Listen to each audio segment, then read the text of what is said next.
Good morning, Faith Family.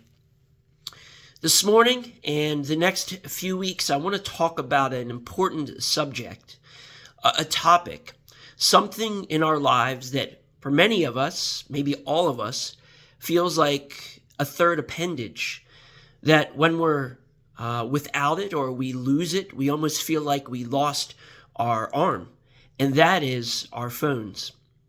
I recently read a book, 12 Ways Our Phones Are Changing Us. And it really opened my eyes to the ways that our phones, our smartphones, are impacting us, not only physically, but even more importantly, the ways they are impacting us spiritually.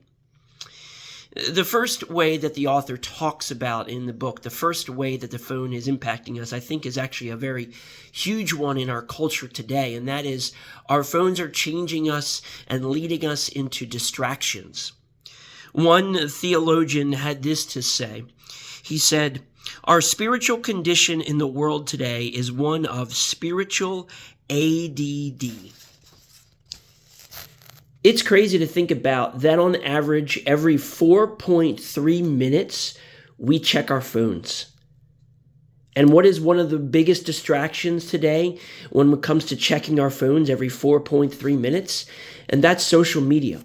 Facebook, Instagram, X, all of the other social media platforms like Snapchat and TikTok. These are the things in our lives that draw us into distractions. And digital distractions are rampant. They keep us away from work. When we should be working, we get distracted by scrolling Facebook or TikTok on our phones. Digital distractions can keep us away from people, whether it's a person that we struggle to like or get along with, so we retreat to our phones, or even sitting next to our spouses. I would imagine that you talk to your phone more than you talk to your spouse. I would imagine that you probably hold your phone more than you hug your kids.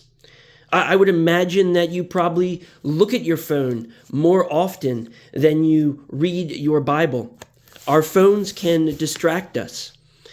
Our phones can distract us from the future. If we have something coming up tomorrow or next week that makes us uncomfortable or that we're worried about, we avoid thinking about it by retreating into our phones. We don't face reality. We don't like to think and be involved in life around us.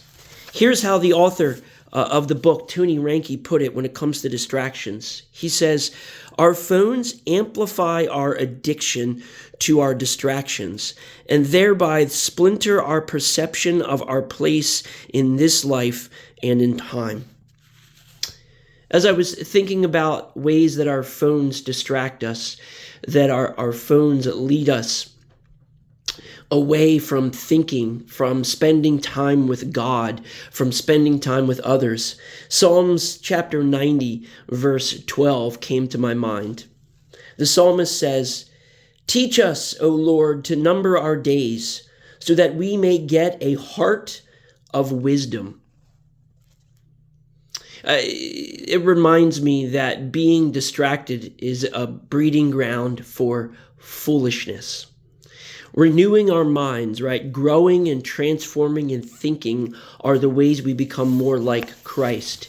And so being distracted can hurt us in so many ways, not only leading us away from other relationships, not only making us procrastinate and become lazy, not only making us not think about tomorrow, but distractions can pull us away from our deep communion with God.